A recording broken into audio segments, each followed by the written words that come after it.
Hi everyone, this is William, and I am here to share with you an idea, a technique, a thought on how to improve your sentences. In this case, it's going to be about adverb. So, what is this all about, really? Well, let's start with have you ever? Have you ever got stuck on an idea, or have your teachers come back with the result, give you feedback, which is good, and they say you need to give more details, or you need to be a better writer, or you might even ask yourself that, I want to be better, and you're really not sure how. How do I even start? How do I even improve my writing? What do I do? Right? So in this case, it's adverb time. Adverb, by the definition by Oxford, right? Definition, if you Google it, this is the definition. It's a word or phrase, a group of words that modifies or qualifies an adjective, verb, or other adverb, or a word group expressing a relation of place, time, circumstance, manner, cause, degree, etc. Very lengthy. There's a lot of things there. And a lot of times teachers will always say adverb is the word that modifies the verb. In this case, not really. But in general, it does modifies the general idea of the action itself. So, to simplify that, I will give you 5 types of adverb. And there are more, but to start with, really, these are the 5 that you need, right?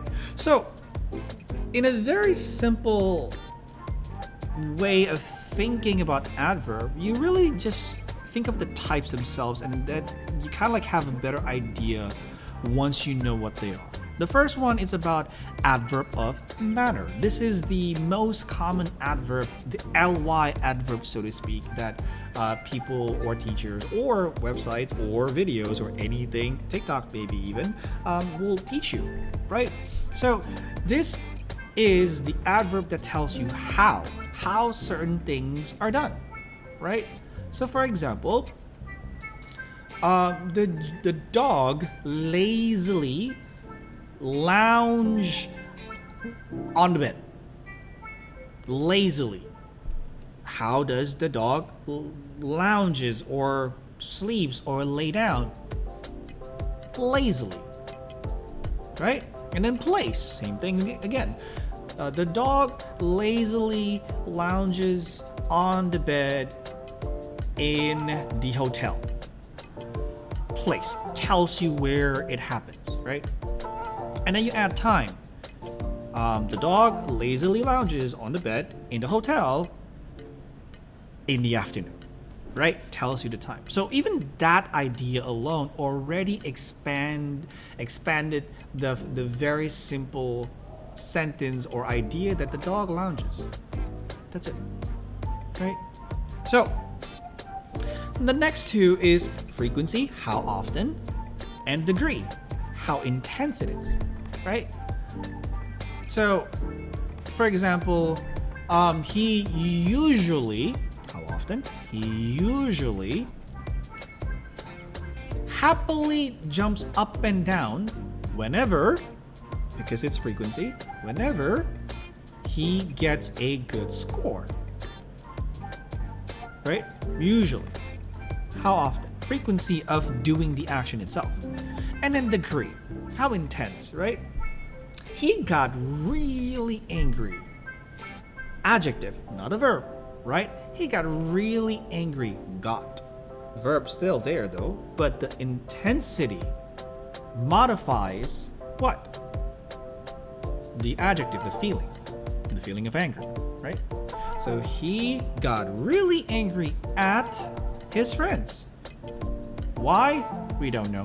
You can add extra information if you want to, but just to show you some of the things. What I want to propose and what I want to explain here is you only need to use these three things: manner, place, and time. In any combination, all of them, one or two of them. But the point is, these are the details that we, as teachers, would like our students to start inputting or start to use in their writing, right? It gives us a better mental picture, so to speak, whenever we read the writing itself. So, let's take a look. So here I present to you the very simple idea of John sits on the couch. Simple sentence, simple present, nothing to it. It's just a statement of what happens. John sits on the couch. Let's say I want to add an adverb of manner. How? John sits quietly on the couch. Immediately, you get the mood changes already from statement to aw, why is he quiet? Did something happen? Is he sad? Is he dealing with a breakup? Is he dealing with something? Why is he quietly on the couch? And then you add more information, such as adverb of time, right? John sits on the couch after dinner. Okay, so sounds pretty normal, right? Things that happen in a regular household. Sits on the couch after dinner. Then the mood suddenly changed because the quietly disappears, the how disappears. The only thing that we know now, the detail, is after dinner. Okay. Maybe he's a family person, right? I don't know about you, but once I'm done with dinner, as a student, I would like to be in my room. Don't disturb me, because I got some games to play, right?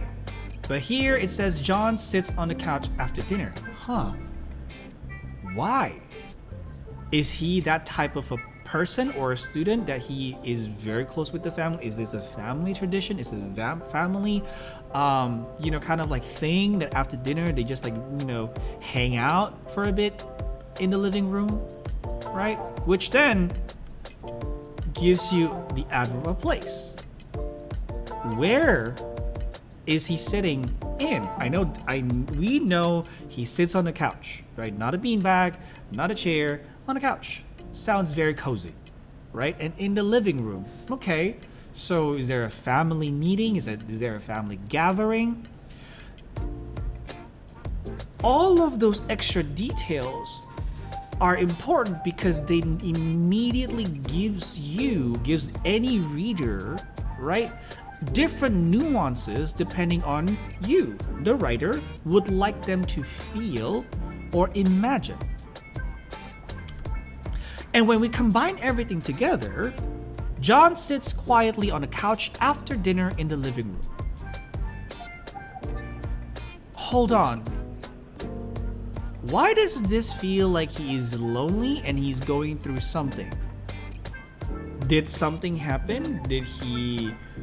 Was there a fight? Was there a big problem in the family? The mood is created just by adding 3 types of adverb in that one simple sentence alone. So there you have it. A quick thing to think about, a quick thing for you to practice. You can Google what are the types of adverb of manner, place, and time. But the point is, start thinking of details in the way that how does my character, or how will my character do this thing? Where, when, and what am I trying to create in terms of the mood and the atmosphere? And what kind of person or character am I trying to portray as well? So, there you have it. Thank you for listening, and look forward to the next video and the things that I can share with you. Okay, don't forget to hit like and subscribe. Peace.